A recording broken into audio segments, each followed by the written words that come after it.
comenzamos una nueva edición de Café Mercosur, este espacio en el que nos proponemos analizar la realidad de los países de la región con un foco en los aspectos jurídicos. Hacemos este programa desde Rosario, Argentina, quien les habla, Osvaldo Di Princio, y de San Pablo, Brasil, Ramiro Cayano Blanco.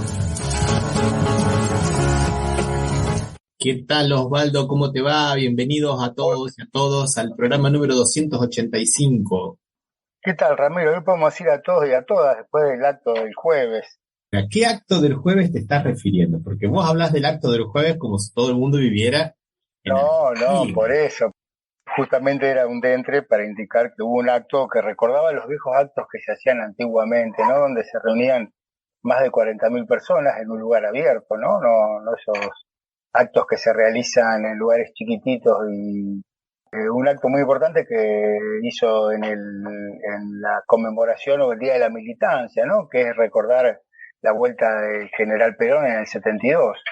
Se festeja ese día como el Día de la Militancia. Ese es un gran acto donde habló la expresidenta y actual vicepresidente, y había una discusión, ¿no? En ese acto si se presentaba como candidato a presidente para la próxima elección o todo eso, cosa que era más una lucubración de un grupo que realmente una posibilidad, ¿no? Bueno, fue eso nada más, un acto con mucha gente, creo que buenas palabras, ¿no? Y palabras de unidad sobre todo.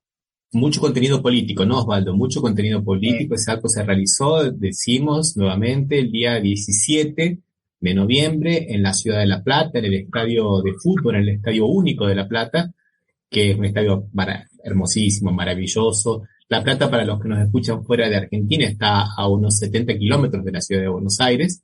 ¿Y te parece que escuchemos que veamos un pequeño video con algunas imágenes? Porque estaba repleto de gente, ¿no? De bote a bote, ¿no? Realmente, de bote a bote. Sí. Por eso recordaba actos como se hacían antes, ¿no? Con muchísima gente. Sí, otra cosa importante para destacar de este acto, ahora vamos a pasar a algunos fragmentos, es justamente eso, la cantidad de gente que hubo, la contundencia del discurso de Cristina Kirchner, que fue la única oradora, otra cosa también, una única oradora. Y segundo, que no fue un acto político de campaña, fue un acto de reencuentro de Cristina con la militancia del peronismo, ¿no? Que eso también es interesante, porque muchas veces en campaña electoral suele haber actos más o menos numerosos, pero fuera de la agenda electoral, estos actos realmente son muy difíciles de congregar, ¿no, Osvaldo? Sí, no es habitual que se hagan los últimos años. Hace bastantes años que no se hacen actos con tan numerosos y sin que tenga como objetivo el lanzamiento de una candidatura o algo así.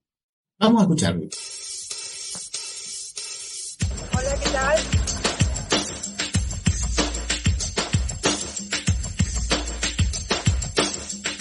En este día del militante, en este día, los peronistas recordamos la vuelta del general a la memoria de Perón y de tantos otros que aún con sus errores o sus equivocaciones dieron la vida por la Argentina, porque eso también quiero decirlo, no es lo mismo equivocarse, y cuando uno se equivoca es la propia vida y el propio cuero el que pone, que los dirigentes políticos que se equivocan con el dolor del pueblo y la miseria del pueblo y nunca pagan nada. Ojo, no es lo mismo tener errores y haber perdido la vida por haber jugado un proyecto político que provocar dolor sin hacerse cargo. Convirtamos el 17 de noviembre en el Día del Militante por la Argentina. La Argentina necesita militantes, no de ningún partido político, sino de la Argentina, de su pueblo, de sus trabajadores, de sus científicos, de sus intelectuales. Podemos volver a ser Argentina porque ya la hicimos. La gente tiene que decidir si quiere volver a ser esa Argentina que alguna vez tuvieron. Muchas gracias, compatriotas, a todos y a todas.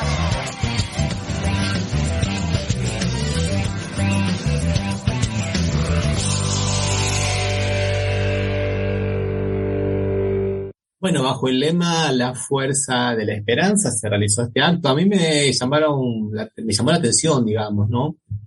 Muchas cosas, una de ellas es la forma de dirigirse de Cristina hacia la audiencia, hacia la platea, hacia los que estaban presentes, no como compañeros, que es lo que suele ocurrir dentro del Partido Justicialista, sino como compatriotas haciendo ese discurso más abarcativo, ¿no? Como que el destinatario final no sería solamente la gente que estaba ahí, que eran más o menos, se calcula que más de 60.000 personas, sino también un poco un mensaje general, ¿no te parece, Osvaldo?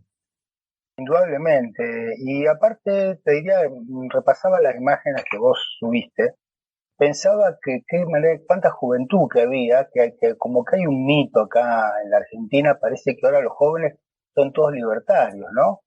Porque hay otra inconsciente que piensan que siguiendo a un tipo que se pone un tapadito de cuero, como suelen usar los alemanes en la Segunda Guerra Mundial, gritando, diciendo guasadas, insultando, lo siguen los jóvenes, y en realidad, y eso demostraría que los jóvenes no están en ese discurso agresivo, violento y de la destrucción del otro, sino que están en un discurso integrador, como bien vos dijiste, el que estaba llevando adelante Cristina, ¿no? Además, me parece que fue un discurso bastante conciliador, en ningún momento personalizó, no se dijo ningún nombre propio. Inclusive ella muchas veces cuando la gente abucheaba, porque es lógico que se descubría a quién se refería, ella pedía, no, por favor, no es para abuchear a nadie, no es para criticar a nadie, todos cometemos errores, todos tenemos aciertos. Eso me pareció que era una cosa muy, pero muy interesante. ¿No te pareció, Osvaldo? Sí, bien lo decís, Ramiro. Algo distinto, ¿no?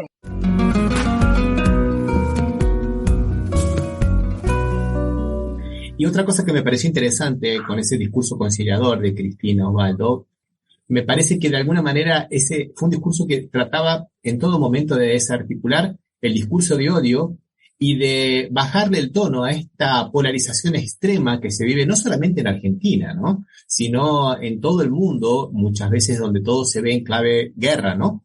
De destruir o morir, o matar y morir, y que es justamente el paño de fondo, el contexto general en el cual crece el discurso de odio. Sin esa polarización extrema es imposible. Por eso me pareció un discurso conciliador, donde no se personifican las críticas, donde se le habla a los compatriotas y donde también ella en ningún momento se pone en el papel de mártir. Fíjate que pocas veces hizo directamente mención a su atentado, ¿no? Y eso me parece que desarticuló un poco el discurso de la prensa hegemónica que estaba esperando, ¿no? Que bueno, que se martirizara, que se pusiera el papel de víctima, de que hiciera política con su desgracia, y no, en ningún momento. Fue un discurso muy político, con mucho contenido político. Sí, es la antítesis de cualquier discurso de violencia de los que se están dando, los que se están viendo hoy, ¿no? Realmente reunió esa característica en un momento que parecería que no fuera adecuado, que no sería lo que se hace habitualmente, usualmente, ¿no?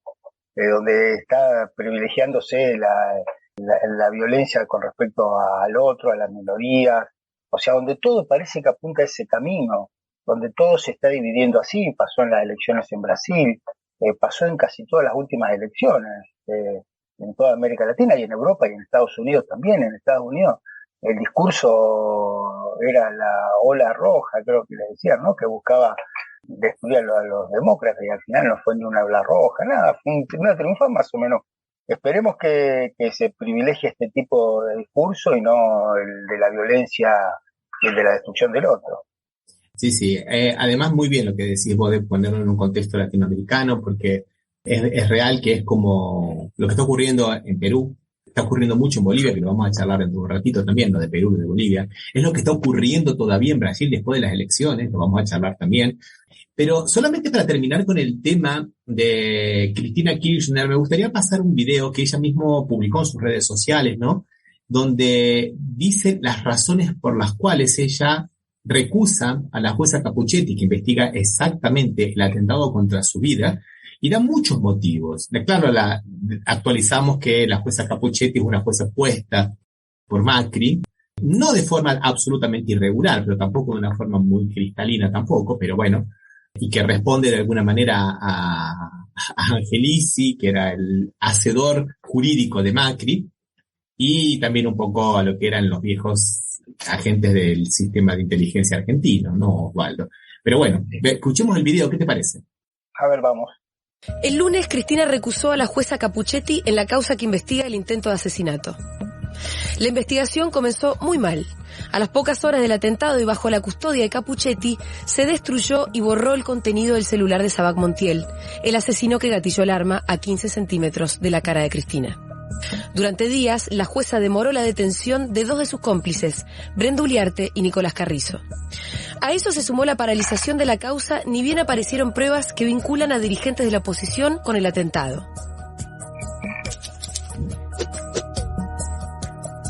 Capuchetti rechazó los pedidos de allanamiento y secuestro del celular de Hernán Carroll, miembro de un grupo de extrema derecha a quien Sabac Montiel, de puño y letra, indicó como la persona que se haría cargo de su situación y de designar sus abogados. Carroll, el mismo que habría viajado al exterior con el jefe de gabinete de la Dirección de Inteligencia a cargo del entonces secretario de Seguridad, Gerardo Milman. Cuando lo citó a declarar, ya era tarde. El día anterior, Carroll había borrado todo el contenido de su celular. Además, en el escrito de recusación se aportaron otros nuevos elementos. El diputado Milman había presentado el 18 de agosto un proyecto en el que sospechosamente alertaba sobre un posible falso atentado contra Cristina. Pero no fue el único. El 31 de agosto, un día antes del atentado, presentó un pedido de informes para conocer el funcionamiento de la custodia de la vicepresidenta y su familia, la cantidad de agentes y vehículos asignados en cada uno de sus domicilios. ¿Para qué quería Milman tener acceso a esa información tan sensible sobre la seguridad de Cristina? Aún no lo sabemos, porque Capuchetti nunca lo investigó. La jueza tampoco investigó una pista fundamental sobre la planificación del atentado. Durante el allanamiento al domicilio de Brenda Uliarte, se encontró una nota manuscrita que refería a la regla Tueller. ¿Qué es la regla Tueller? Es una doctrina de seguridad que calcula el tiempo que tiene una persona para sacar un arma y lograr dispararla sin que se la saquen. Se enseña a las fuerzas de seguridad en Estados Unidos y fue traída como una novedad a la Argentina por Patricia Bullrich cuando Gerardo Milman era su viceministro. ¿A Capuchetti le parece normal que una persona como Brenda Uliarte tuviera en su casa una referencia a una técnica tan específica y sofisticada? Al parecer sí, y por eso la jueza nunca investigó quién escribió esa nota, los entrenó o capacitó. Por si esto no alcanzara, aparecieron nuevos elementos. Durante el gobierno de Mauricio Macri y antes de ser designada en el cargo, Capuchetti era una asidua visitante de la Agencia Federal de Inteligencia. En esos años, la AFI estaba comandada por Gustavo Arribas y Silvia Magdalani, ambos actualmente procesados por espionaje al Instituto Patria, las oficinas de Cristina. Como si esto fuera poco, se conoció a partir de la Comisión Bicameral de Inteligencia que la hermana de Capuchetti trabajó en el área de escuchas de la Dirección de Contrainteligencia durante el mismo periodo en que se desarrolló el espionaje ilegal. Pero esto no es todo. La recusación incorpora un hecho que siembra más sospechas aún. En los primeros días de la investigación, luego de una reunión entre jueces y camaristas de Comodoro Pi, Capuchetti habría recibido indicaciones respecto de cómo debía tratar mediáticamente el caso y las posibles líneas de investigación. Después de ese encuentro, sus colegas le gestionaron una reunión con el editor general del diario Clarín, Ricardo Roa, a la cual la jueza concurrió acompañada. Ricardo Roa, el editor en jefe que, a las pocas horas del atentado, ya había inventado la teoría de la acción espontánea de un loquito suelto. ¿Para qué eran necesarias esas instrucciones? ¿Alguien digita u opina por detrás de las autoridades judiciales el curso de la causa, su comunicación y las sucesivas filtraciones? Todos estos hechos, detallados en la recusación, son los que hacen insostenible la continuidad de la jueza Capuchetti al frente de la investigación. Bueno, Osvaldo, me parece que fue muy contundente ese video, fue poniendo blanco sobre negro, como te gusta decir a vos, deja muy pocas dudas, ¿no, Osvaldo? De por qué esa jueza no es imparcial, ¿no? Aparte, cuando habla de que se reunió con Ricardo Roa, el director de Clarín, la verdad que yo no le encuentro explicación que una jueza se tenga que reunir. O sea, en teoría, cuando tenés una causa tan importante, lo menos que tenés que hacer es pensar en reunirte con gente que no ayuda a la causa. O sea, ¿qué tiene que ver el director de un diario con respecto a la resolución o al avance de una causa o la investigación de una causa? Porque en realidad todavía está investigando. sea, de las cosas más extraordinarias y con menos sentido, hasta podría aceptar, dentro de todo, como bien vos decías, es una jueza que fue designada, parecería con más legalidad que otros jueces que fueron designados en esa época, ¿no? O sea, dentro de todo, pero no mucha. Casi legítima, diríamos que es, no como los otros. Pero realmente esto de que tener que traer a reunirse con el director de un diario para investigar esta causa, porque no se sabe, y que no hubo ninguna desmentida, esto se publicó hace un tiempito y todavía no hubo ninguna desmentida. La verdad que el silencio es bastante concluyente sobre los dichos en este corto.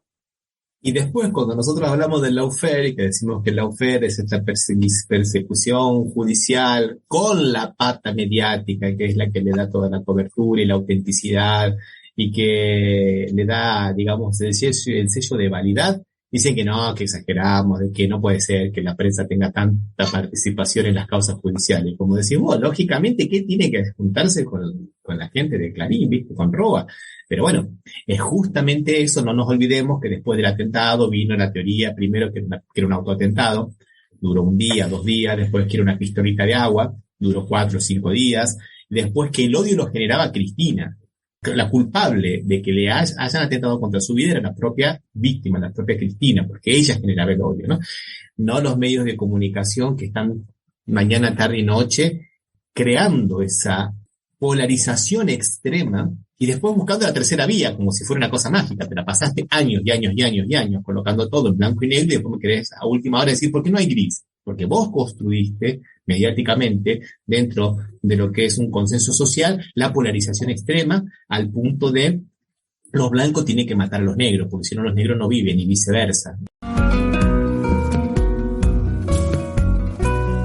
Bueno, en la otra causa que lleva el juez Giorgi, Osvaldo, vamos a actualizarlo un poquito, que es justamente, investiga este grupo, ¿no? Revolución Federal, se llama, creo que Revolución Federal, que son los que están por detrás del atentado. Bueno, llegaron, digamos, al hombre de la banca, llegaron a Caputo, ¿no? Y parece que lo están investigando también a Caputo, ex ministro de Finanzas de Macri, el amigo de Macri de toda la vida, el hombre que no necesitaba marcar agenda con Macri para encontrarse con Macri cuando era presidente, como el mismo Macri dice, el amigo del alma de toda la vida, y muchos dicen que es el propio testaferro de Macri.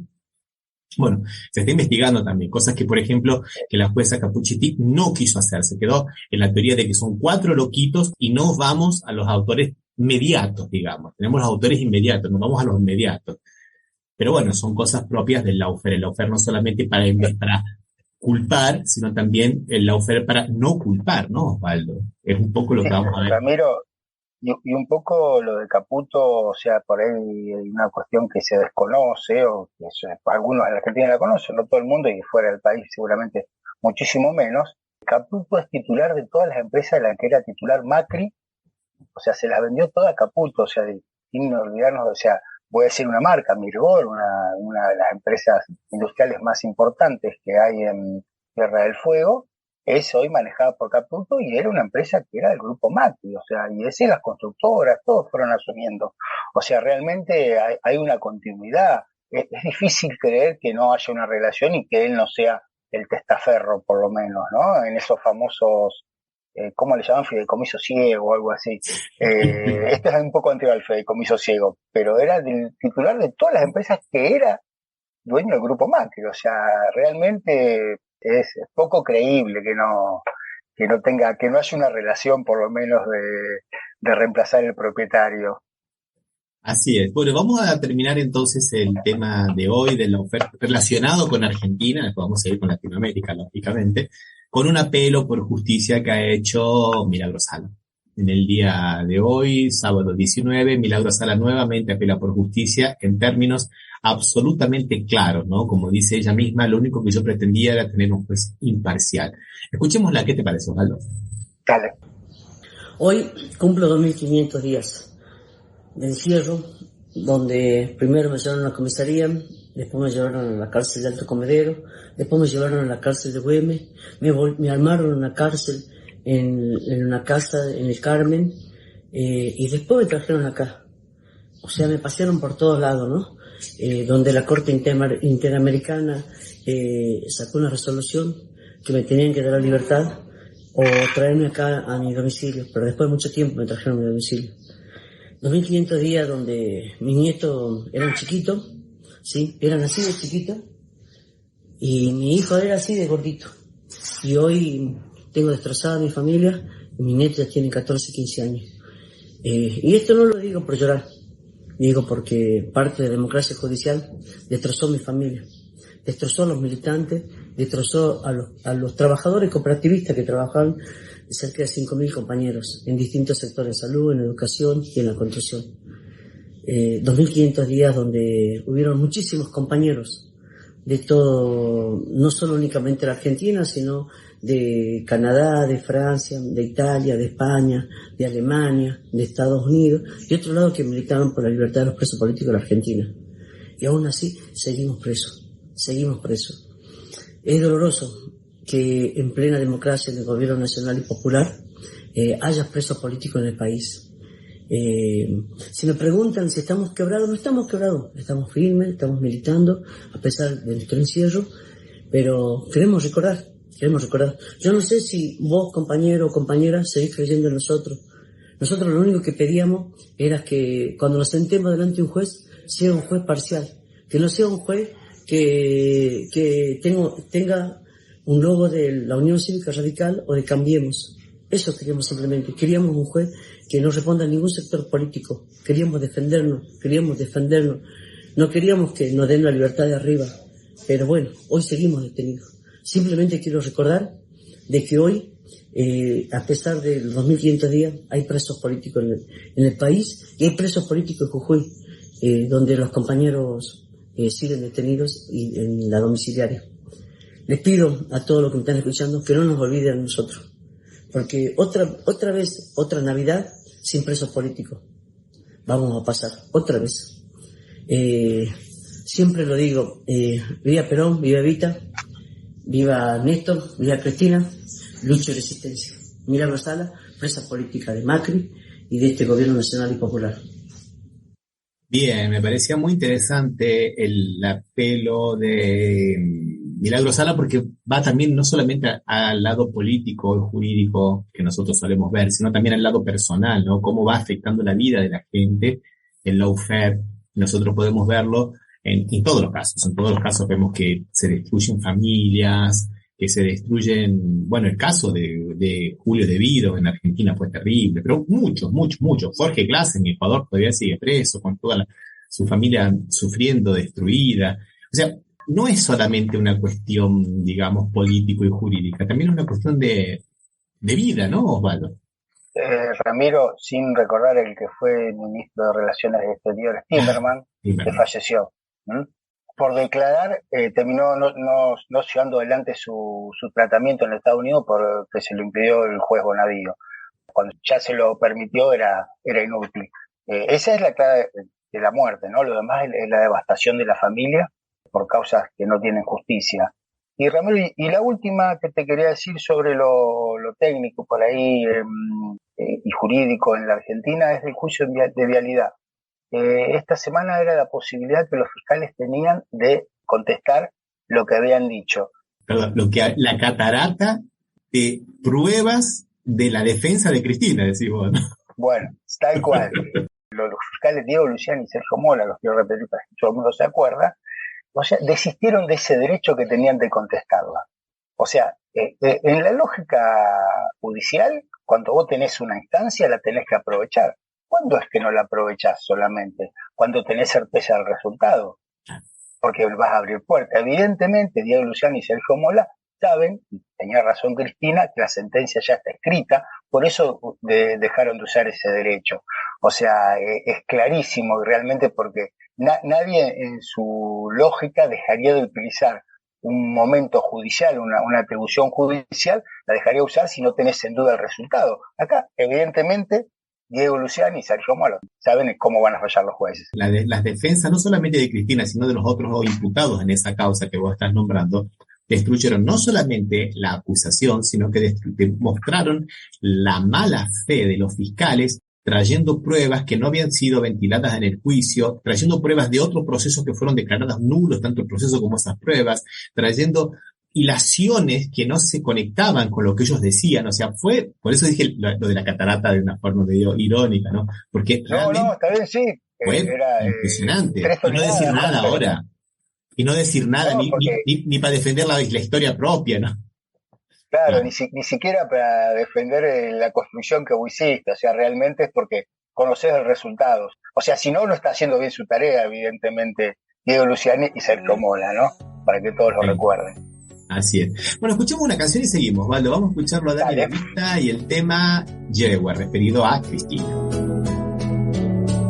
Eva asciende a la inmortalidad, ya no está enferma y marca con tanta claridad su huella eterna. La tierra providencia nunca abandonó a la patria y poco después nacía una mujer allá en La Plata, provista de un carácter especial y vista aguda, con sensibilidad y la fama de corajuda. Anuda sus estudios al surgir de la pasión por la política, las leyes y el proyecto de Perón. Su camino la cruzó con un tipo único, un flaco con anteojos que hablaba muy bien en público y así la conquistó. Surgió un amor tan grande, en la noche más oscura se consolidaba el tándem, tortura, masacre llevada a fondo, exterminio, dictadura, ataduras del plan Cóndor, miles al exilio, otros forzados al tour, buscando esquivar la muerte y así llegaron al sur. No olvidaron cuando al fin volvió la luz, con las mismas convicciones transformaron Santa Cruz, poniendo el pecho por su gente en cada momento.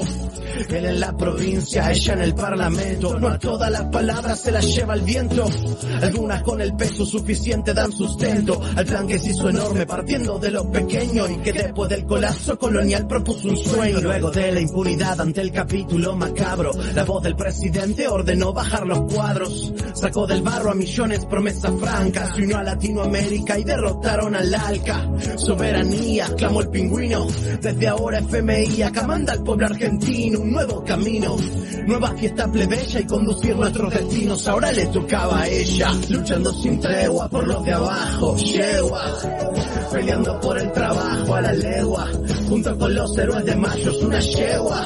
Pasan vergüenza a los caballos, quisieron frenarla, luego ensuciarla, le dicen yegua porque no pueden domarla. Estás escuchando Café Mercosur. Somos Latinoamérica, no lo olvidemos nunca más. Somos Latinoamérica, no lo olvidemos nunca más. Somos Latinoamérica. Estábamos hablando un poquito del clima de odio y de cómo se van realizando estas polarizaciones. Y vos sabés que justo con Cristian Sales me invitaron el jueves al programa Conexión Yaperí, que se hace en portugués, ¿no? Estábamos hablando un poco de estos movimientos golpistas en Latinoamérica y llegábamos a la conclusión de que realmente América Latina tiene que estar unida porque es la única forma inclusive de que pueda mantener su integridad territorial. Y poníamos como ejemplo lo que está ocurriendo ahora específicamente en Bolivia, donde primero con la excusa de la fecha de la realización de un censo, como dijimos en el programa anterior, ¿te acordás, Osvaldo? Sí, ya hemos hablado de ese tema. Claro, que era una excusa nada más que... Sí. Claro. También hubo una serie de, digamos, de desprolijidades, porque se anunció que el censo se iba a realizar en el año 2022, lo que pasa es que la persona que lo anunció por parte del gobierno no se había dado cuenta que no estaba preparado porque pasó una pandemia en el medio, ¿no? Entonces había que organizar, entonces se dijo que se iba a hacer en el 2024. Y ahí aprovecharon tres personajes claves, ¿no? Que son Luis Camacho, el gobernador de Santa Cruz, Calvo, el cívico, una especie de comité cívico pro Santa Cruz, una especie de ONG, no sé, porque no tiene mucha participación dentro de lo que es el esquema de gobierno, pero sí, digamos, dentro de la política, pero bueno, es medio raro esto de los cívicos de Santa Cruz, ¿no? Y un rector de una universidad, Osvaldo Cuellar. Los tres, viste, primeramente cuestionando este censo, la fecha de este censo, porque supuestamente en las elecciones del 2025 hay que repartir las bancas, repartir los escaños de diputados conforme a la población, ¿no? Y por eso era necesario actualizarlo. Y también para ver qué parte de la coparticipación le corresponde a cada una de las provincias, de cada uno de los departamentos, como se denominan en Bolivia, ¿no? Y era eso. Y el gobierno dijo, bueno, lo vamos a hacer en el 2024, pero meses antes de que se haga todo eso, o sea que va a estar todo bárbaro. Y hasta ahí estábamos bien, ¿no? Seguían con el paro y todo lo demás. Pero no. Pero no, el domingo se hizo lamentablemente un cabildo abierto con mucha gente, Osvaldo, mucha gente, una multitud en Santa Cruz de la Sierra, donde ya no se habla del censo. El censo pasó a un segundo plano. No es más la excusa. Ahora es la forma en la cual Santa Cruz se va a relacionar con el gobierno nacional. Osvaldo, eso es sedición. Eso es secesionismo.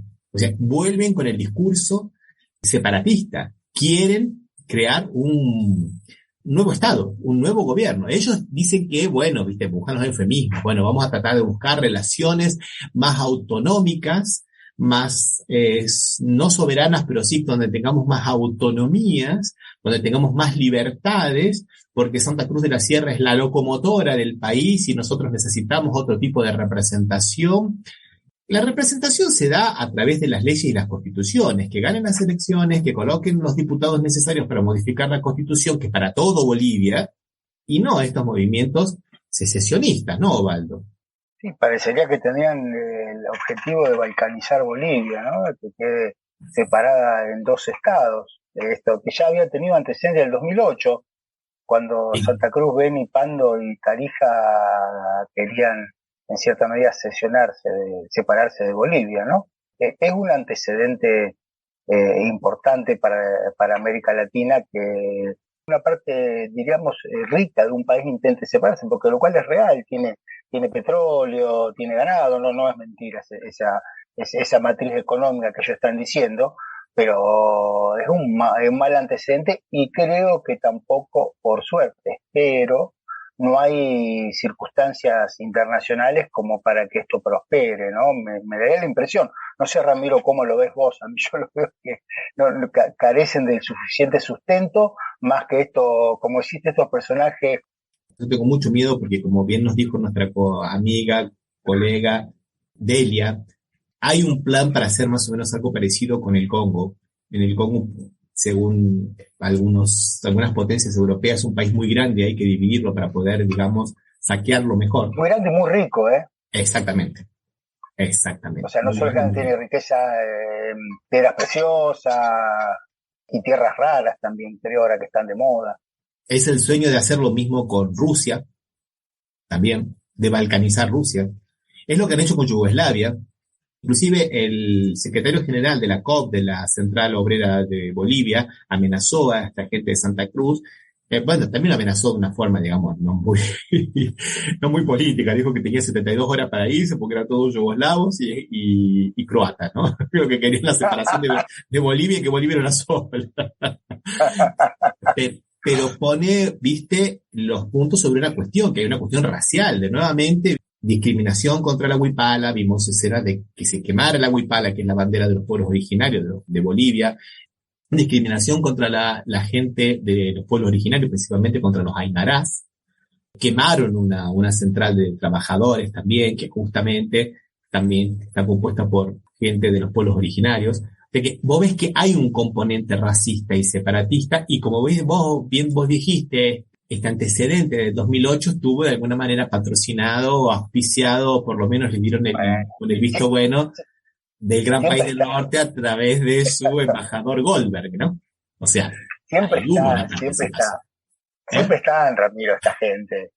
Por eso decía que nosotros a los latinoamericanos tenemos que unirnos y no permitir este tipo de cosas. Porque lo mismo puede pasar con Paraguay también, te digo sinceramente, y lo mismo que se ve. Bueno, vos fíjate cómo se maneja la ciudad de Buenos Aires con relación al resto del país, ¿no? O sea, vos fíjate que ellos se manejan a veces como si tuvieran una república propia, con sus organizaciones políticas propias, con sus organizaciones jurídicas propias, porque hay una especie como de sobreactuación de estos líderes de derecha y de superestimación de sus capacidades, ¿no, Osvaldo? Y lo vemos también mucho aquí en Brasil, también con la cuestión del sur y con ese separatismo. Por lo menos por ahora estamos, digamos, en el tema de lo lingüístico y discursivo, el discurso de odio hacia los nordestinos, por ejemplo, pero tuvimos acá en Brasil, en la década del 90, movimientos separatistas muy, pero muy grandes, principalmente en el sur, queriendo crear la República de los Pampas y todo ese tipo de cosas. O sea, hay,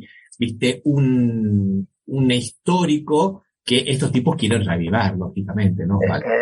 Y Ramiro, ¿te acordás en el 2000, cerca del 2000, que hablaban de regiones inviables en la Argentina, ¿no?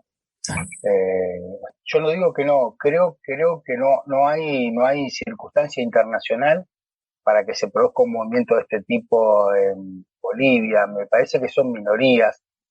Camacho, viste que no ha tenido nunca mucha inserción, podría ser popular, cada vez que hay una elección nunca ha ganado, o sea, realmente es muy limitada su inserción, y creo que estando fuerte Brasil, que es un vecino importante, o sea, y si Argentina también tendría la misma tónica, o la presencia de AMLO también, o Bolivia, Colombia, digo, con Petro, o sea, me parece que no tendría que tener mayor trascendencia. Es una situación, como bien vos decís, para abrir los ojos y pensar que esto en cualquier momento puede saltar, ¿no? Que nos encontremos con que algún sector que diga yo soy muy rico, como vos bien decís, si la Municipalidad de Buenos Aires, que se cree que es tan importante que quiera en algún momento separarse, ¿no?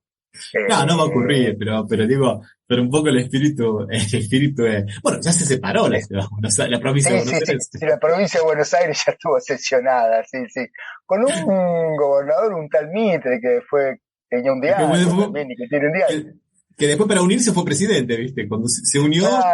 Claro. Y que todavía tiene un diario que sigue queriendo marcar la agenda política del país, ¿no? Después de 150, 160 años, Diario de la Nación. Pero bueno, yo creo que no, espero que esto no trascienda de este tipo de movimientos, que sí, lo que tenemos que decirlo y que ponerlo exponerlo para que después vayamos viendo cómo van evolucionando este tipo de situaciones. Aparentemente el único hoy por hoy sería que se está dando en Bolivia. Sí, y más específicamente, Osvaldo, en Santa Cruz, y esto lo destaco porque Cochabamba, que normalmente comparte muchas veces estos anhelos separatistas, no se enganchó esta vez en esta cosa.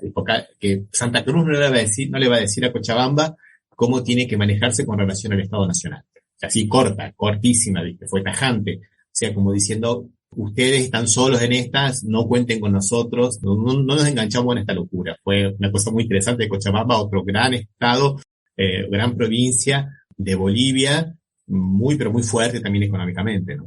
Uh-huh.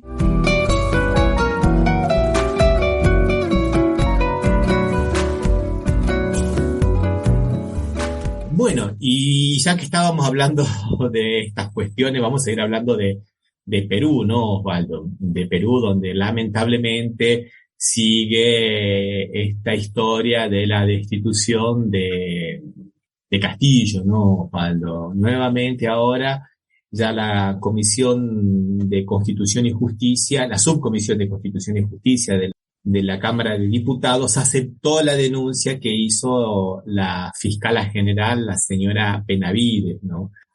Patricia Benavides, por los delitos de siempre, ¿no, Osvaldo? Estamos en estos delitos, ¿viste? Primero, a ver, decime, número 1, organización criminal. Hay que juntar 3 o más para decir que son una organización criminal, una asociación ilícita. Siempre, el delito que va siempre. Porque... Claro, porque eso agrava todos los delitos. Se organizaron para traficar con datos, no con datos, sino con influencia. Entonces se organizaron para eso. Igual le da el delito que da, mirá vos. Y ahí tenés el segundo, tráfico de influencia, otra, porque le dijo que sí, que no, que sí, que, o sea, son todos, digamos, delitos del dime y direte, ¿viste? O sea, del corre ve y dile. ¿Cuál es la acusación de este tráfico de influencia? ¿En qué se hubo tráfico de influencia? Que parece que muchas veces que un presidente o algún miembro del Poder Ejecutivo dé su opinión sobre algún determinado negocio para el Estado es entendido como tráfico de influencia. Yo te digo a vos, mirá, Osvaldo, me parece que te conviene sacar el dinero que tenés en ese fondo de acciones y ponerlo en un fondo de renta fija. Tráfico de influencia, está determinando cómo va. Ya con eso está, no necesitamos más que eso está bien, pero bueno, y otra vez AMLO salió en defensa, ¿no? AMLO en defensa del presidente. Salió en defensa porque otro de los delitos que decía que estaba loco, que estaba loco, y otro que él había dicho mirá vos, fíjate vos, mirá vos qué locura. Otra de las causales era porque lo querían destituir por traición a la patria, porque él, personalmente, Pedro Castillo, dijo en una entrevista, creo que con la CNN, no me acuerdo, alguna otra cadena internacional, que le parecería bueno que Perú le cediese salida al mar a Bolivia. Eso dijo. Le parecería bueno, una opinión. Él emitió una opinión. ¿Sí? Traición a la patria. Destitución por traición a la patria. Luego fíjate que todas las palabras que ellos dicen las sacan de contexto, las magnifican y las convierten en delito. Una simple cuestión de opinión, de expresión de opinión, que ni siquiera dijo, bueno, estamos estudiando, vamos a ver, mandé un proyecto, tenemos una comisión, voy a crear una comisión para que estudie el tema. No, nada. Él dio su opinión personal. Y ahí, claro, viste que AMLO es súper didáctico, ¿no? Dice, bueno, decían que estaba loco, que era un traidor a la patria. ¿Por qué no les gusta? Pues porque la élite busca mantener su poder, a lo que además se suma el racismo. Y como Castillo no tiene la mayoría, no puede hacer nada. Es un poco... o sea, en realidad hizo una descripción de lo que está pasando, ¿no? Fue clarito lo que él dice como descripción de lo que está pasando en Perú. Hizo un resumen en 2 frases. Ya no sé cuántos intentos de destitución soportó. O sea, sí. De todos los programas tenemos un intento nuevo, Ramiro.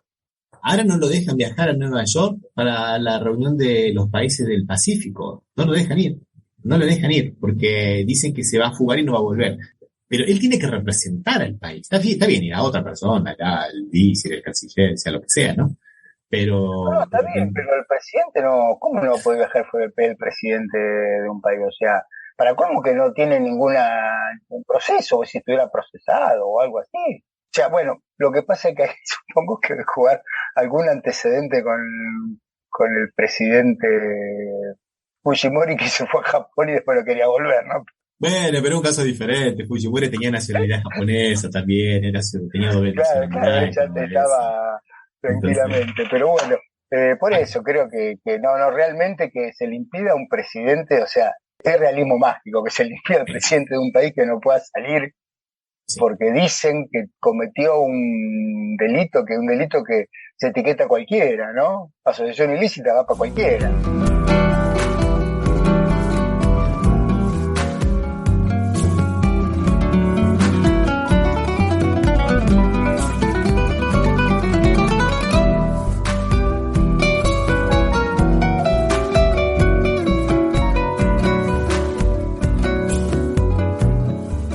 Y hablando de viajes, Osvaldo, vamos a cambiar un poquito ahora de país y vamos a hablar de Brasil, porque realmente Lula viajó el martes a Egipto a la cumbre de la ONU con el clima, la COP27, y fue recibido como un popstar.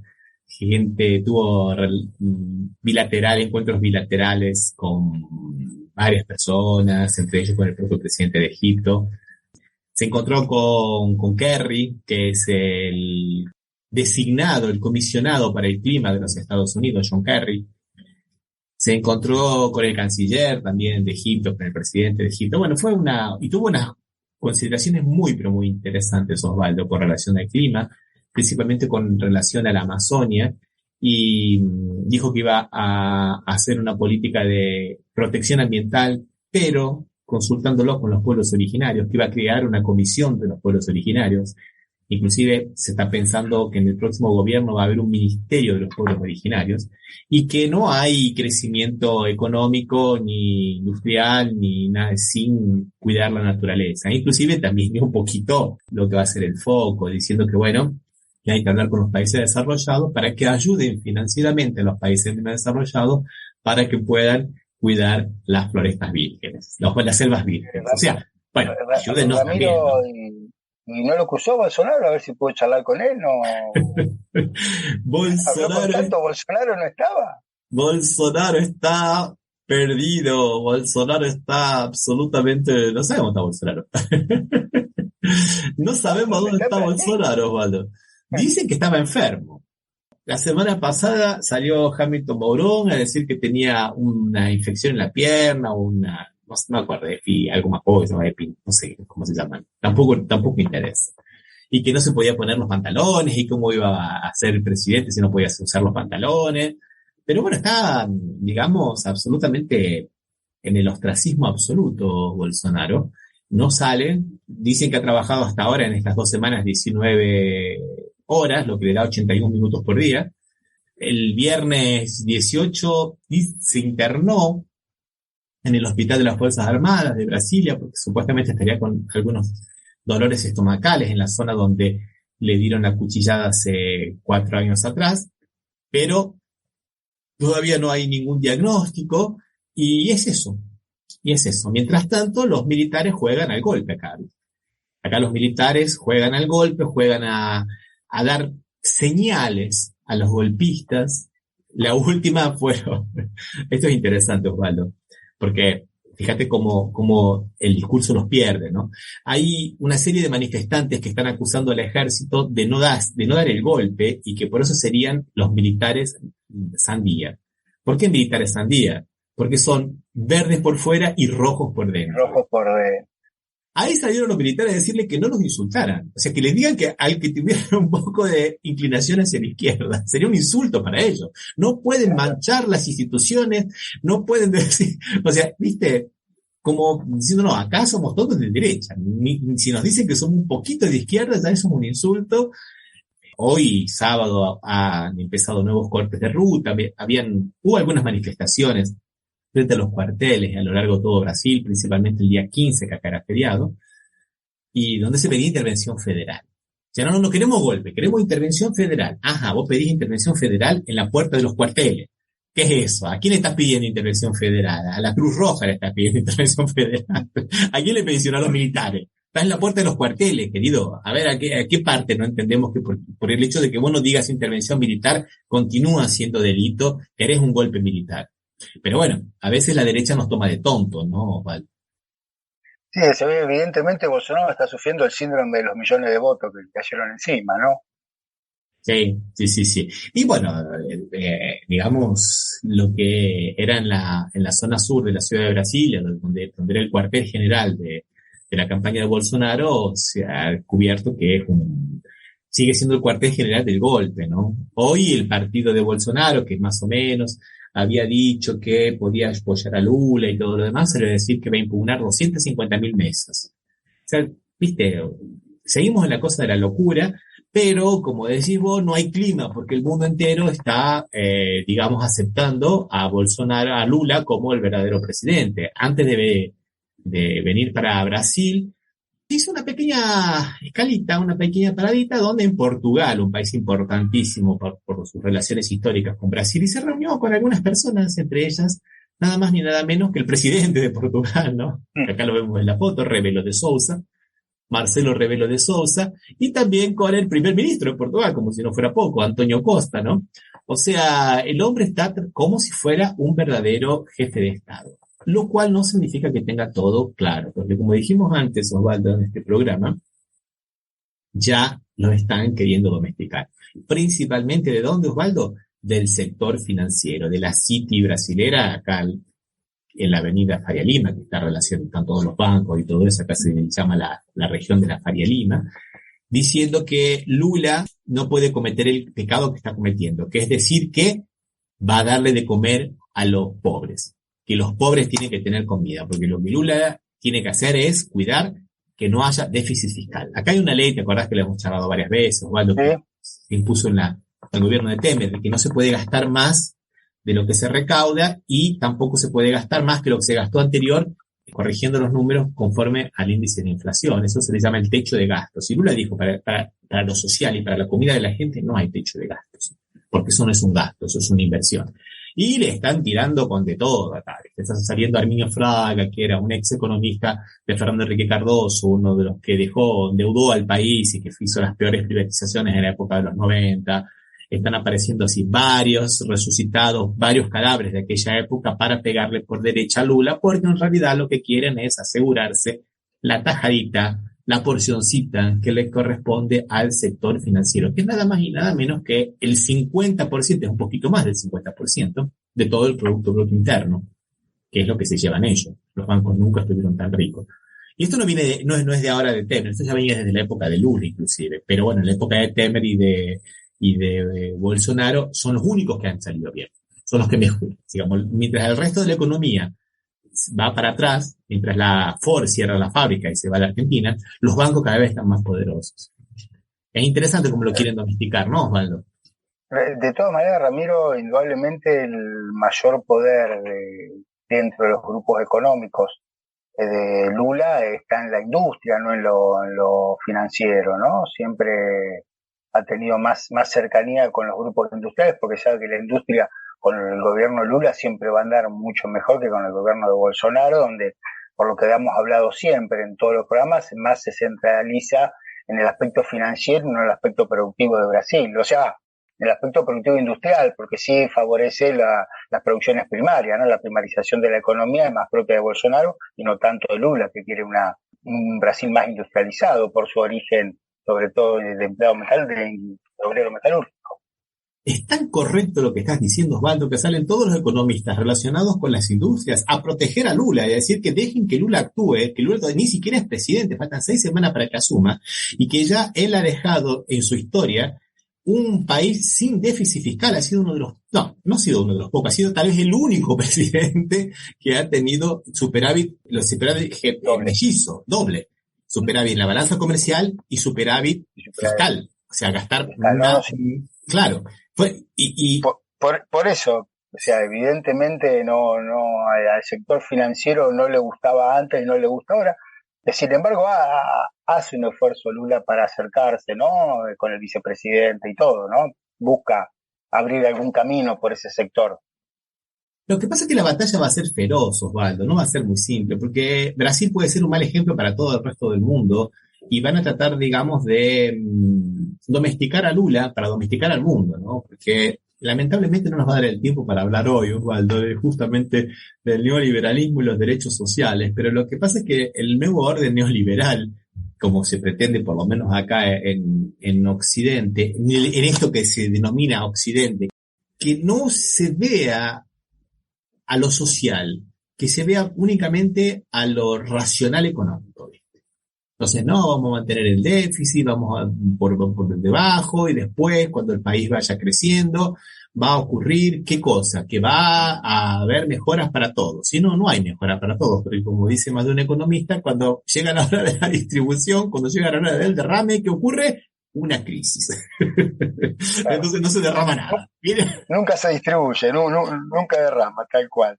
Entonces yo creo que va a pasar un poco eso, Osvaldo. Y justamente creo que la batalla ahora en Brasil va a ser un poco la batalla en toda Latinoamérica, a ver si consiguen, digamos, lo consiguen doblegar a Lula. En este momento Lula está muy firme, diciendo que no va a ceder ante el sector especulativo financiero, que lo social para él es un compromiso de campaña y es un compromiso con el pueblo. Y mucha gente de la centro derecha está apoyando a Lula, pero lo que pasa es que los bancos son muy poderosos, Osvaldo. Y pagan mucho a los medios de comunicación, ¿no, Osvaldo? Sí, son una fuente de ingresos importante, ¿no? Para los medios de comunicación, la publicidad que hacen las entidades financieras, ¿no? Que deben ser, como acá en la Argentina, las que más pauta publicitaria tienen. E inclusive también son dueños de algunos de los medios, ¿no? No olvidemos eso tampoco. Y creo que esa misma discusión se va a dar en la Argentina en las próximas elecciones, donde va a haber un enfrentamiento o una lucha entre aquellos sectores que quieren promover el ajuste fiscal, mejoras a los organismos financieros en el negocio financiero y destrucción del derecho del trabajo industrial a través de la devastación de la legislación del trabajo. Creo que eso es lo que acá se viene y va a ser la lucha durante todo el 2023 en la Argentina hasta las elecciones. Y lo lamentable que a veces me parece es que muchos sectores en la Argentina lo van a apoyar y se van a dar un tiro en el pie sin darse cuenta que ellos van a ser los primeros que van a terminar afectados, pensando que cuando es fácil, cuando uno piensa que el que se afecta es el otro y yo me salvo, sin darse cuenta que si estoy en ese sector, yo no me voy a salvar nunca, también me va a afectar. Hay sectores que van a pasar. O sea, esa misma discusión que vos estás diciendo, indudablemente es la discusión que se va a dar en la Argentina. Sí. Espero que los sectores industriales por favor, tomen un poquito de racionalidad y defiendan sus intereses. No pedimos mucho, no pedimos que sean solidarios con el pueblo, que se fijen en lo social, que le aumenten a los trabajadores. No les pedimos que sean inteligentes, nada más, solamente les pedimos eso, que sean inteligentes y que no sean tan obstinados con algunas ideas que no son propias y que se las han metido en la cabeza. Porque y que no los beneficia, aparte, que no los benefició durante 4 años anteriores. Hay cosas que son inentendibles. Hay grupos económicos que tuvieron pérdidas, grupos económicos de alimentos, como el Grupo Arco, uno de los principales que se conoce en Brasil y todo Latinoamérica, tiene en África, en Europa, es realmente un grupo, una multilatina, diríamos, tuvo pérdida durante los 4 años de Macri, menos un año, se ha perdido fortuna y sin embargo sigue apoyando esas políticas. Yo no sé cómo. Puede ser un poco lo que hablamos siempre, ¿no? De destrucción de todo el otro, y una vez que lo destruye, ahí veo cómo voy mejorando. Porque si no, no tiene sentido lo que plantean. Es un poco lo que decía Alfredo Zayat hace mucho tiempo atrás. Recomendamos que vayan a buscar ese artículo, se llama Industricidio, salió en página 12, hace unos 6, 7 años atrás, que tiene total vigencia de actualidad y está de acuerdo con lo que vos decís. Los industriales a veces parece que son como los bichitos de la luz, ¿viste? Que van a la luz, saben que se van a morir, pero no pueden dejar de ir a la luz. Entonces, sí, no aguantan. ¿Viste? No, dicen, no, el neoliberalismo te va a matar, te va a llevar a la quiebra, porque mientras la gente es pobre, vos no vas a poder vender tus productos, no vas a poder vender tus golosinas, no vas a poder vender tu servicio, no importa, ellos son neoliberales y cuando votan los gobiernos neoliberales, apoyan y después, ¡puf! Van a la quiebra. Tiene esa ingenuidad y dice, no, con sueldo muy bajo yo voy a poder exportarle a todo el mundo. No, todos los mercados se te van a cerrar porque se cierran siempre. O sea, no podés solamente pensar en el mercado de exportación, porque los mercados siempre se terminan cerrando. O sea, vos podés, por supuesto que todos tienen que tener un porcentaje muy importante en exportaciones, pero no por eso te vas a pensar solamente en ese mercado, si no te consumen en el mercado interno. Aquí realmente todo lo que producís, no, realmente, y siguen persistiendo, ¿eh? Tomé ese ejemplo porque es un grupo muy importante, es de capitales nacionales, porque otros capitales internacionales cierran la planta acá y no les importa, como cerraron. Hay un programa de radio, Ramiro, que escucho, no me acuerdo cuál es, que todos los días da una empresa que cerró durante el gobierno de Macri. No sé, o sea, de acá hasta las elecciones va a estar dando todos los días una empresa que cerró. O sea, bueno, Osvaldo, en los primeros 2 años en la ciudad de Buenos Aires cerraron 20.000 bares y restaurantes. 20.000 bares y restaurantes. 20.000 empresarios de la gastronomía que se creían se fueron a la quiebra. Buenos Aires quedó una ciudad absolutamente de las multinacionales y con poca oferta gastronómica. Acá en San Pablo, vos vas al barrio japonés, que yo lo conozco desde hace 30 años, este barrio, que era un barrio, viste, como el barrio chino, viste, un barrio, todos los turistas vienen y solamente están los negocios abiertos para turistas. Están todos los locales cerrados. Se alquila. ¿Qué pasa? Era un barrio, viste, que hay muchos centros culturales, hay muchas universidades, tiene mucha vida, hay editoras de libros que tienen mucha gente, viste. Es un barrio muy interesante, está todo cerrado, Waldo. Está todo cerrado. Y vos fijate en la paradoja, y ya con esto nos despedimos, que si Lula ahora cuando asuma el 1 de enero, si no ocurre nada raro, que todo indica que no va a ocurrir, pero bueno, va a necesitar reconstruir muchas obras públicas que no se hicieron durante todos estos años, que no se hicieron, porque hace años que no se hace obra pública importante en este país. ¿Sabes cuál es el problema, Osvaldo, que va a tener Brasil? No va a tener constructoras, porque las constructoras fueron todas a la quiebra, por acción de la Lava Jato y por la crisis. Brasil que exportaba construcciones, ¿no? Viste que la Odebrecht... que Odebrecht era, que fue por ahí el símbolo de la Lava Jato. Sí, pero Camargo Correa, viste, muchas otras más también, que también participaban en las internacionales. No va a tener constructoras. O sea, vos fíjate lo que es, digamos, la paradoja, ¿no? Y bueno, y mucha de esa gente lamentablemente tenía pensamiento neoliberal y mucha de esa gente compró el discurso de que la corrupción es solamente selectiva, es solamente una cosa del Partido de los Trabajadores y de los gobiernos populistas, ¿no? Bueno, sí, acá, o sea, también se repite acá. Yo siempre pensé que los grupos económicos brasileños no eran tan ingenuos como los de acá. Te escucho a vos, son iguales. Lamentablemente hay mucho de eso, Bueno, nos despedimos, Osvaldo, no vamos a tratar el tema de hoy, lo dejamos para la próxima, que va a ser justamente el neoliberalismo versus los derechos laborales, o mejor dicho, los derechos sociales, en realidad, un poco más amplio que eso. Pero bueno, creo que hemos hecho un panorama muy interesante acerca de América Latina, ¿no, Osvaldo? Sí, y este último comentario fue, digamos, la introducción al programa. Y mira una cosa que me olvidé decirte, Ramiro, y lo que en el medio de la canción que pusiste, Evita, casi fue una editorial, ¿no? Un abrazo, Osvaldo, hasta la próxima. Hasta la próxima, Ramiro.